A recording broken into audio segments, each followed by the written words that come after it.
Good evening. It's Thursday, May the 28th, and this is The Drill.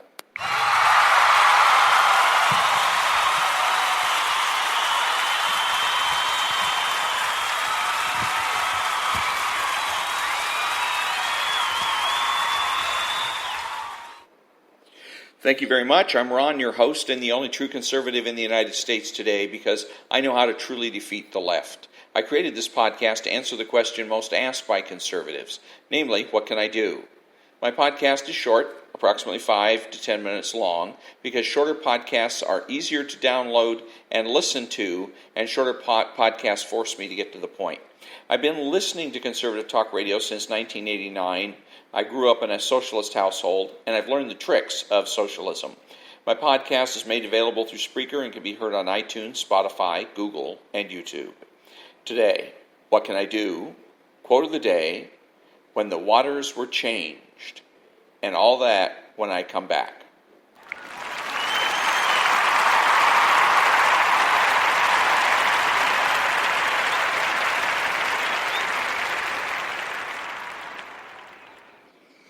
Thank you. What can I do? Make the presumption for the status quo. Don't spread the disease. Resist subversion. Don't give in to the pressure to prove a negative. Mind your own business. Listen and read carefully. Criticize. Trust yourself. Be realistic. Learn to love the concept and abstraction. And don't be reactionary. Next up, the quote of the day.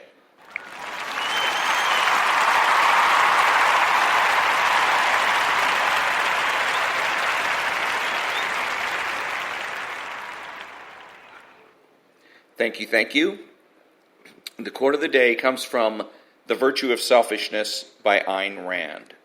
Quote, observe also that the advocates of altruism are unable to base their ethics on any facts of men's normal existence, and that they always offer lifeboat situations as examples from which to derive the rules of moral conduct.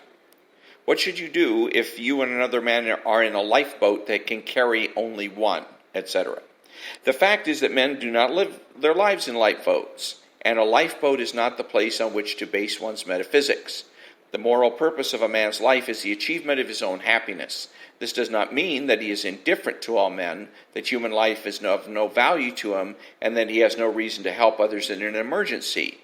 But it does mean that he does not subordinate his life to the welfare of others, that he does not sacrifice himself to their needs, that the relief of their suffering is not his primary concern, that any help he gives is an exception, not a rule, and an act of generosity, not of moral duty, that is marginal and incidental, as disasters are marginal and incidental in the course of human existence, and that values, not disasters, are the goal, the first concern, and the motive power of his life. Unquote. Up next, when the waters were changed.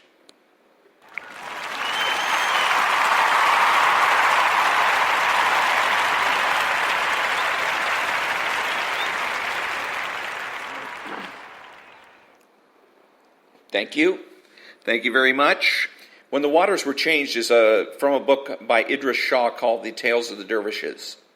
Quote, once upon a time, Qadir, the teacher of Moses, called upon mankind with a warning. At a certain date, he said, all the water in the world which had not been specially hoarded would disappear. It would then be renewed with different water, which would drive men mad.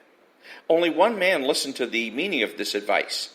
He collected water and went to a secure place where he stored it and waited for the water to change its character. On the appointed date, the stream stopped running, the wells went dry, and the man who had listened, seeing this happen, went to his retreat and drank his preserved water. When he saw from his security the waterfalls again beginning to flow, this man descended among the other sons of men. He found that they were thinking and talking in an entirely different way from before. Yet they had no memory of what had happened, nor of having been warned. When he tried to talk to them, he realized that they thought that he was mad, and they showed hostility or compassion, not understanding. At first, he drank none of the new water, but went back to his concealment to draw on his supplies every day. Finally, however, he took the decision to drink the new water because he could not bear the loneliness of living, behaving, and thinking in a different way from everyone else. He drank the new water and became like the rest.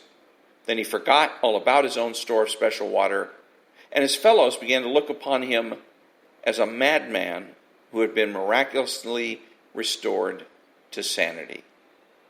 Back in a minute.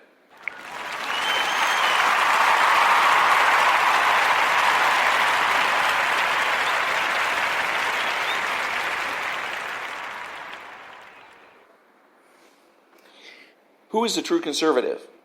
He is the person that has the courage of his convictions and is confident in what he knows. He's the person that understands that cultural conservatism is more important than political conservatism. He's not selfish, but minds his own business. He acts like an adult. He's a patriot and uses common sense. He expresses what he knows and does so with certainty. He makes judgments, refuses to speculate, speaks clearly and definitively, and is not afraid to say no. He's an open-minded, asking why rather than why not. He is consistent, credible, and influential, not ashamed of his existence, unafraid to learn or correct his mistakes. He's a normal American, and he's better than the socialist. He's a better friend, father, brother, family member, and a better person, period. You have to know that. If you don't know with every fiber of your being that being a true conservative is best, then you're wasting your time. And that brings me to the end of another episode of The Drill. Remember, be honest, be smart, and be beautiful. And always ask yourself, what is real? How do I know? What do I do about it? Thank you.